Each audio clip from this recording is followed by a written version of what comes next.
আসসালামু আলাইকুম ভিউয়ার্স, আশা করি সবাই ভালো আছেন। আজকে চলে এসেছি 8 দিন মেডিকেলে, যশোর পুলিশহাট, 1 জানুয়ারি। এখানে আজকে প্রথম ওয়াজ মাহফিল অনুষ্ঠিত হতে যাচ্ছে। আজকে প্রধান অতিথি হিসেবে ছিলেন মামুনুল হক সাহেব। এখানে বিভিন্ন রোডের সাইডে আমরা প্রথম ঢুকেই দেখি বিভিন্ন ব্যানারে সুন্দর সুন্দর ইসলামিক কথা লেখা আছে। বিভিন্ন হুজুর বা বিভিন্ন ইসলামিক স্কলারশিপগুলো তারা বিভিন্ন কথা বলেছে, সেই উক্তিগুলো এখানে সুন্দরভাবে করে লেখা আছে। আমরা সবগুলো পড়ে শোনানো সম্ভব হচ্ছে না, তাই আপনারা কষ্ট করে একটু পড়ে নেবেন।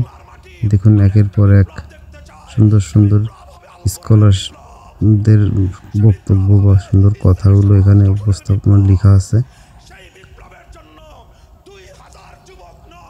এত সুন্দর করে ডেকোরেশন করেছে যে মানে বলার অপেক্ষা রাখে না। খুবই সুন্দর পরিবেশ। দেখুন কত সুন্দর সুন্দর কথা লেখা। এগুলো আপনারা কষ্ট করে স্কিপ করে একটু পড়ে নেবেন, কারণ সম্পূর্ণ পড়ে শোনানো সম্ভব না। এখানে এত পরিমাণে লোক বেশিক্ষণ দাঁড়ানো সম্ভব হচ্ছে না, কারণ প্রচুর পরিমাণে লোক এখানে আসছে।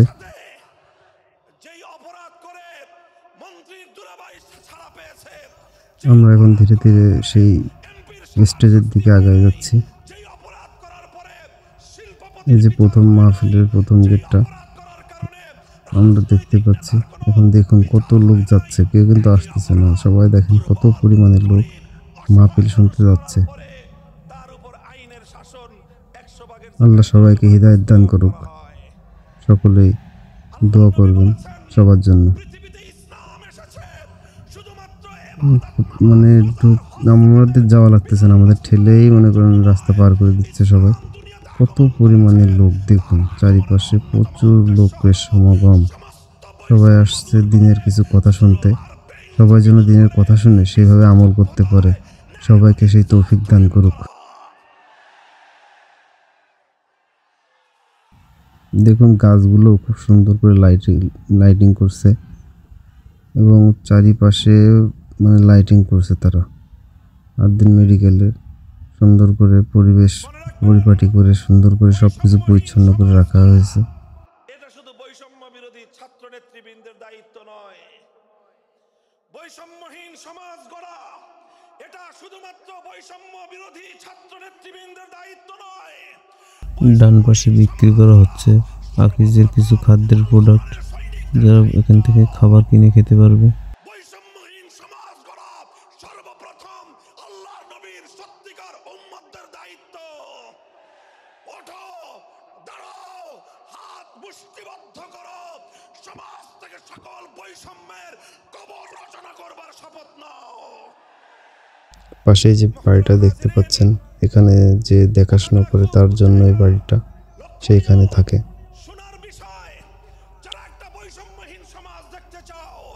চারিপাশটা খুব সুন্দর পরিবেশ, পরিপাটি পরিষ্কার সবকিছু।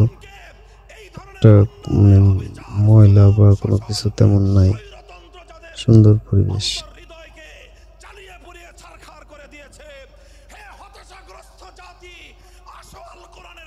দেখতে পাচ্ছেন সামনে আমাদের সেই মূল স্টেজ। আমরা স্টেজের দিকে ধীরে ধীরে আগাচ্ছি। এখানে লোকটাও দেখাচ্ছে স্টেজে ওইদিকে, আমরাও সেই ওই দিকেই যাব। সবার গন্তব্য একটাই, স্টেজের দিকে যাওয়া।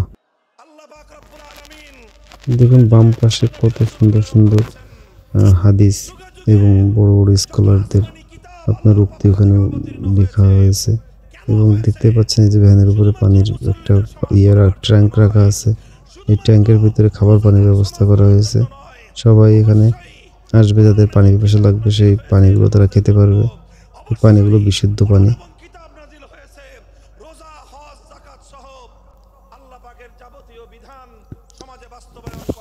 বাম পাশে ব্যবস্থা করা হয়েছে উজুর। এখানে উজুখানা, যারা নামাজ পড়বে তারা এখানে পরিপাটি হয়ে উজু করে নামাজের জন্য প্রস্তুতি নেবে। এখানে অনেকগুলো ট্যাপের ব্যবস্থা করা হয়েছে, একসাথে অনেক লোক এখানে একসাথে উজু করতে পারবে। দেখুন অনেক উজু করছে। ডান পাশে কলের ব্যবস্থা করা হয়েছে। যারা কল ব্যবহার করতে চান তারা কল ব্যবহার করতে পারবে। এবং সামনে আমাদের প্রস্রাবখানা, যুগে যুগে কিতাব নাজিল করে বাথরুম সবকিছু এখানে ব্যবস্থা করা হয়েছে পর্দার পিছনে।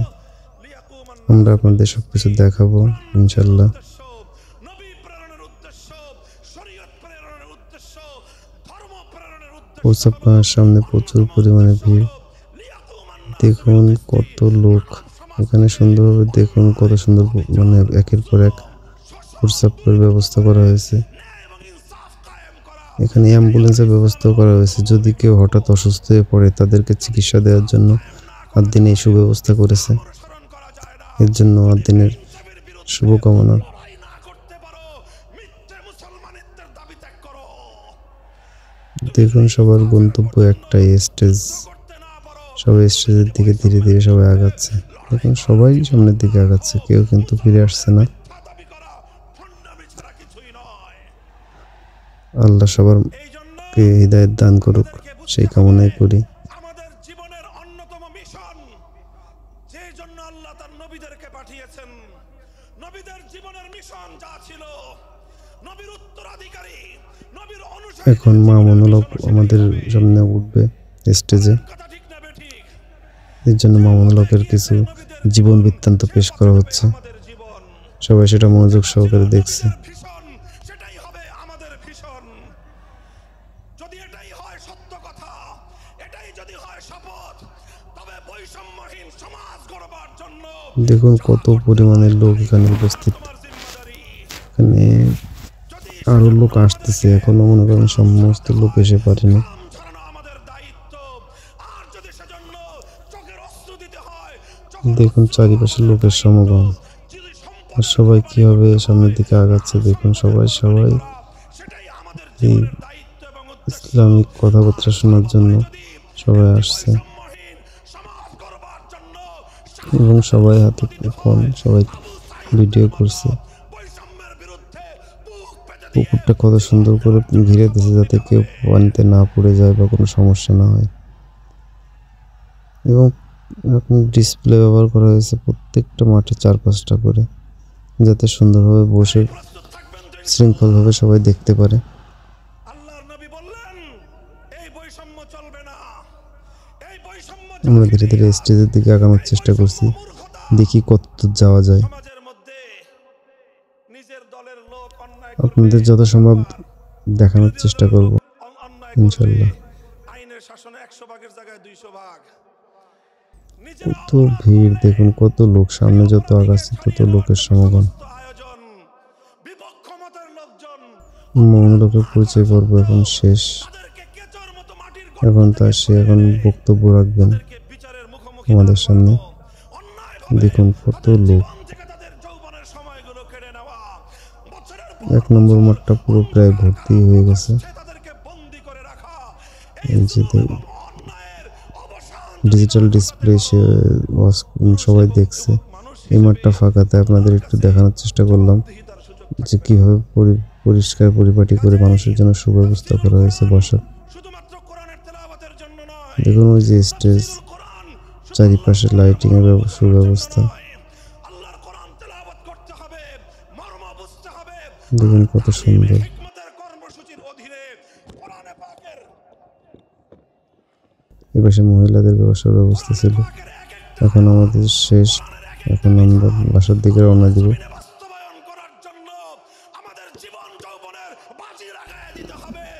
এত পরিমাণে ভিড়, আমাদের ঠেলে রাস্তা থেকে মানে আমাদের হাঁটা লাগতেছে না, সবাই আমাদেরকে নিয়ে চলে যাচ্ছে সামনের দিকে। সে প্রদত্ত দেখুন কত পরিমাণে লোক, প্রচুর লোক। আমিরুল মুমিনিন ক্যামেরাটা স্থির করে রাখাই দুষ্কার এখানে। খলিফাতুল্লাহ ফিল আরদ, খলিফাতুল মুসলিমিন মুহাম্মদুর রাসূলুল্লাহ সাল্লাল্লাহু সবাই যে শুনলো তা যেন সবাই বাসায় যে আমল করতে পারে। বৈষম্যের কারণে আল্লাহ পাক রব্বুল আলামিন পৃথিবীর বহু জাতিকে ধ্বংস করে দিয়েছেন। সুতরাং শুনে রেখো, আমার দ্বারা বৈষম্য হবে না। শুধু আমার বংশের লোক দেখে, আমার গোত্রের লোক দেখে, আমার রক্তের আত্মীয়তার সূত্রের কারণে আমি অপরাধ প্রমাণিত হওয়ার পরেও তার উপর কোরআনের বিধান বাস্তবায়ন সবাই করব বাসার না। দিকে রওনা এটা দিচ্ছে, আমার দ্বারা কারণ এখানে সম্ভব রাত নয়। থাকার কোনো এরপর ব্যবস্থা আল্লাহর নেই। নবী যেই কথাটি বললেন, তাই আমরা সেই বাসার কথা দিকে যদি রওনা আল্লাহর দিলাম। নবী হাদিসে না বলতেন, তাহলে সেই কথা উচ্চারণ দেখুন করতে কত মানুষের আমাদের সমাগম। জিহ্বা কেঁপে উঠতো, আমাদের বক্ষ প্রকম্পিত হতো। আল্লাহর নবী বললেন, ওয়াল্লাহ লাউ আন্না ফাতিমাতা বিনতা মুহাম্মাদিন সারাকাত লাকাতাতু ইয়াদাহা। ওয়াল্লাহি লাউ আন্না ফাতিমাতা বিনতা মুহাম্মাদিন সারাকাত লাকাতাতু ইয়াদাহা। হ্যাঁ, আগামীকাল শুধু আসবে আমার এখানে দাদির আমির হামজা, গোত্র, আমার আপনারা সবাই বংশের আসবেন। ফাতেমা নাম্নী মহিলা নয়। আর এখানে আজ যদি কালকে আমি হয়তো বা এর থেকেও মুহাম্মদুর বেশি লোক হইতে পারে, রাসূলুল্লাহর কারণ আমির কলিজার হামজার টুকরা তো ভক্ত মেয়ে, বেশি। আমার জীবনের সবচেয়ে আদরের সন্তান ফাতেমা যদি আজকে চুরি করে ধরা পড়তো, আমি আল্লাহর শপথ করে বলি, আমি তার হাত কেটে দিতে এতটুকু দ্বিধা করতাম না। মুহতারাম হাজিরিন, এটাই হলো তালিমে হিকমত। আল্লাহর কোরআনের বিধান বাস্তবায়ন করতে গিয়ে ছুরি যদি নিজের সন্তানের গলার উপর দিয়ে যায়, ইব্রাহিম খলিলুল্লাহর মতো ছুরি চালায় দিতে দ্বিধা করা যাবে না। চলুন এখন যদি সবাই বাসার দিকে রওনা দিচ্ছে, আমরাও বাসার দিকে ইনসাফ রওনা দিই। কায়েম করতে গিয়ে ছুরি যদি নিজের যদি সন্তানের ভিডিওটা হাতের উপর কোনোভাবে দিয়ে আপনাদের ভালো যায়, লেগে থাকে সে হাত তাহলে স্তব্ধ অবশ্যই হয়ে লাইক, যাবে কমেন্ট না, এবং শেয়ার সে করে যাবেন। হাত থমকে দাঁড়াতে পারবে না। যেখান দিয়ে ইনসাফ যাবে, সেখান দিয়ে সবার ইনসাফকে সুস্থতা কামনা চালিয়ে করে দিতে আজকের হবে। মতন বিদায় নিচ্ছি। আসসালামু আলাইকুম।